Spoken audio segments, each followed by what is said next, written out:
Hello student, स्वागत है आपका इस क्लास में जिसमें आज आपको पढ़ा रहे हैं एनवायरनमेंट क्लास 4 यानी कक्षा 4 का हमारा प्रवेश। चैप्टर चल रहा है 8, parts and function of plant. पौधे के विभिन्न भाग और उनके क्या कार्य होते हैं, इसके बारे में हम पढ़ रहे हैं।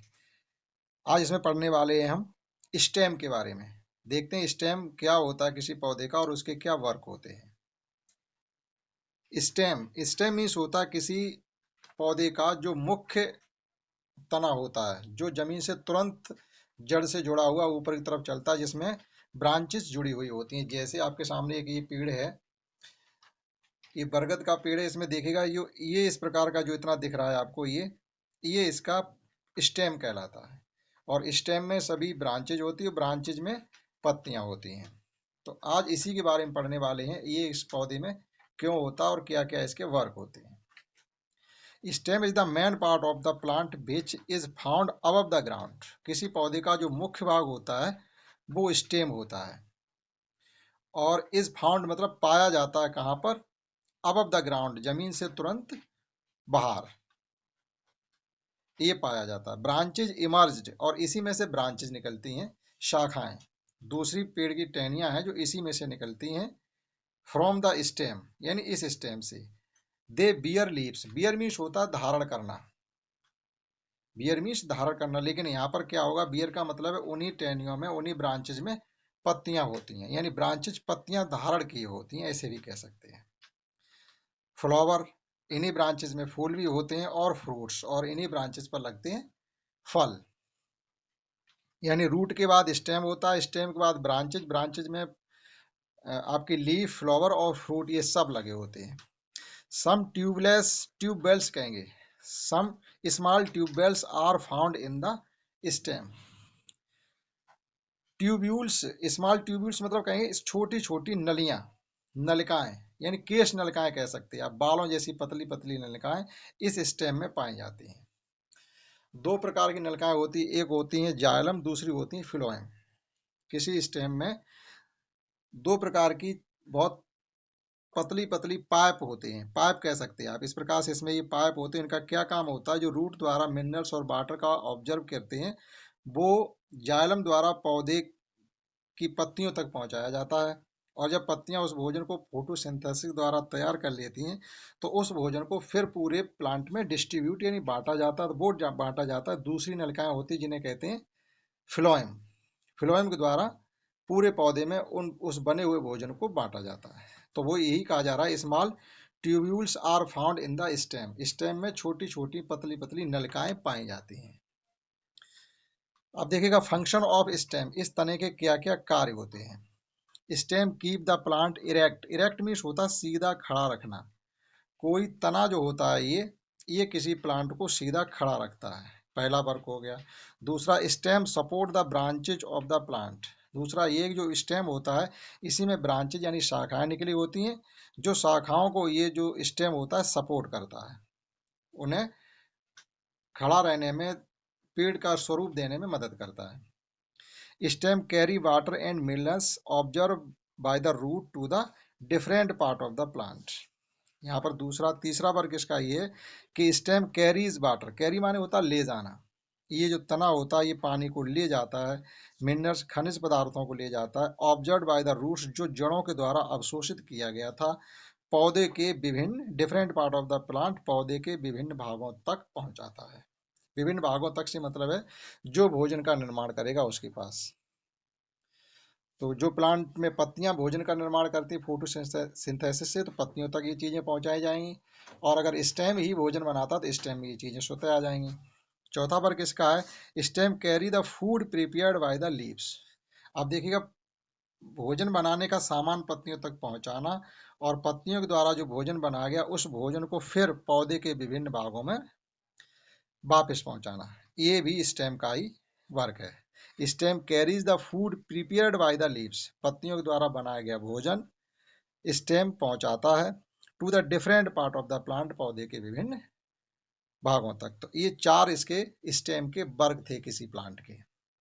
आगे इसमें है लेट अस डू, आइए करके देखते हैं कि स्टेम के बारे में कोई प्रैक्टिकल भी है जो भी आप कर सकते हैं, बाकी ये ऐसा काम करता भी है या नहीं है, तो आप उसका प्रैक्टिकल करके देख सकते हैं। क्या है? take colored water in a transparent glass and place the stem of the either balsam or tomato plant in it as shown in the picture. जैसा चित्र में दिखाया गया आप दो इस प्रकार के, ट्रांसपेरेंट का मतलब होता है पारदर्शी, यानी पारदर्शी गिलास, पारदर्शी तो कांच के गिलास हो सकते हैं और किसी मेटल के तो हो नहीं सकते, ना स्टील के होंगे ना प्लास्टिक होंगे, तो आप कांच के दो गिलास ले लीजिएगा। इनमें क्या करें, एक में तो सादा पानी भर लें और एक में जो पानी भर लें वो कलर पानी भर लें, रंगीन। इसमें लिखा हुआ है टेक कलर्ड वाटर, कलर्ड रंगीन पानी in transparent glasses and take stem of either, बाल से मतलब होता है गुल मेहंदी और टमाटो मीन्स होता है टमाटर, in shown in it as shown in the picture, जैसा चित्र में दिखाया गया। तो एक में क्या करें, एक में किसी टमाटर का स्टेम ले आए डाल दें और एक में गुल मेहंदी का स्टेम इस प्रकार से काट के ले आए, इसमें पत्तियां भी हो, थोड़ी सी टहनी हो, डाल दें काट के इसमें इस प्रकार से। अब आप कुछ समय बाद क्या देखेंगे, what change do you see after some time, कुछ देर बाद आपको क्या बदलाव मिलेगा देखने के लिए। Number one, there is a small decrease in quantity of water in the glass, पानी में जो लेवल पे आपने पानी भरा था उस लेवल से थोड़ा थोड़ा लेवल कम हो गया पानी का। क्यों? क्योंकि उस स्टेम से होता हुआ पानी कहाँ चला गया, पूरे इसमें फूल में, पत्ती में, सभी में चला गया, तो थोड़ा पानी की मात्रा जो है उस गिलास में कम हो जाएगी। दूसरी, the Ben of the leaves appear slightly coloured, और जिसमें आपने रंगीन पानी भरा हुआ है उसमें क्या होगा कि जो बेन मीस होती हैं, पतली पतली नलिकाएं या नसें कह सकते हैं, जैसे हम लोगों के शरीर में जो होती है बेन नसें कही जाती हैं, और इसमें भी पतली पतली पत्तियों में नसें होंगी, वो क्या होंगी, स्लाइटली कलर्ड, हल्की हल्की वो भी रंगीन हो जाएंगी, क्योंकि कलर्ड पानी जब उनमें जाएगा तब। नेक्स्ट देखते हैं क्या इसमें। नेक्स्ट है, now with the help of the your teacher cut the stem in the middle with the blade. अब ये कह रही है आप टीचर की मदद से उस स्टेम को बीच से ब्लेड से काट दीजिएगा, जैसे नहीं जैसे मूली काटते हैं छोटे छोटे टुकड़ों में, इस प्रकार से आप उसको कटिंग करिएगा किसी पौधे, जो पौधा आपने गिलास में डाला है उसके स्टेम की। जब आप कटिंग कर देंगे फिर आपको क्या देखने के लिए मिलेगा, ऑब्जर्व द कट पोर्शन, अब कटे हुए भाग को आप देखें, observe the cut portion of stem with the help of magnifying glass. Magnifying glass होता है मतलब एक सूक्ष्मदर्शी वाला गिलास कहिएगा, मैग्नीफाइंग ग्लास होता है, उसकी हेल्प से आप उसको देखें। सम कलर्ड स्पॉट आर सीन, तो उस ये जैसे यहाँ पर दिखाई दे रहा था इसमें कुछ रंगीन स्पॉट आपको चिन्ह दिखाई देंगे। We know that small tubules are found in the stem, हम लोग जानते हैं कि किसी तना में पतली पतली नलिकाएं होती हैं। These tubules are seen the form of colored spot in the cut portion of the stem, तो ये जो नलिकाएं हैं वही आपको दिखाई देंगे और उनमें ऐसा लगेगा कि हमने कलर सा भर दिया, क्योंकि वो पानी इसमें, रंगीन पानी इसके अंदर आ गया है। कटे हुए पोर्शन पर वो चीजें आपको दिखाई देंगी, रंगीन बूंद यानी डॉटेड आपको दिखाई देंगे with the help of the magnifying glass, जब आप सूक्ष्मदर्शी के गिलास से देखेंगे। They can be seen clearly, और साफ साफ उनको देखा जा सकता है। Water and minerals are carried to the different part of the plant by these tubules, इन्हीं केश नलिकाओं द्वारा पानी और जो खनिज लवण होते हैं पौधे के विभिन्न भागों तक पहुंचाए जाते हैं। These tubules are also carry the food prepared by the leaves to different part of the, दोनों ही वर्क हैं कि पत्तियों तक भोजन को बनाने के लिए भोजन का सामान पहुंचाना, और जब पत्तियां उस भोजन को बना देती है तो बने हुए भोजन को पौधे के विभिन्न भागों तक वापस पहुंचाना, ये दोनों ही वर्क इस स्टेम के हैं। तो लिखा हुआ these tubules are also carried the food prepared by the leaves, जो पत्तियों के द्वारा भोजन बनाया जाता है वो भी पौधे के विभिन्न भागों तक पहुंचाने का काम करते हैं। नो दिस टू, आप इसे भी जाने क्या है, in some plants branches of the stem get covered under the ground, कुछ पेड़ों के जो स्टेम होते हैं वो मिट्टी के अंदर ही रहते हैं, जैसे इसमें शुरू में बताया गया था कि स्टेम जो होता है वो ग्राउंड से ऊपर होता है तुरंत।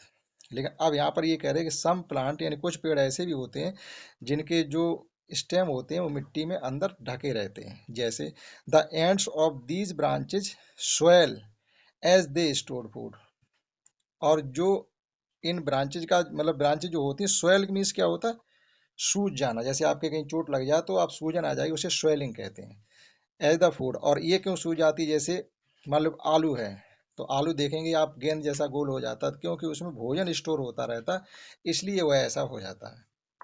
Therefore they are called the underground stem, इसलिए उन्हें भूमिगत तना कहते हैं। अंडरग्राउंड का मतलब होता है भूमिगत, मिट्टी के अंदर रहने वाले स्टेम कहे जाते हैं। जैसे आलू है, जिंजर अदरक है, टर्मरिक हल्दी है, ये सब क्या है, भूमिगत रहने वाले तना है जो मिट्टी के अंदर रह करके अपना डेवलपमेंट या विकास करते हैं। इस क्लास में आपने स्टेम के बारे में सीखा, स्टेम क्या होता है और पौधे में इसकी क्या क्या जरूरत है और क्या क्या काम ये करता है।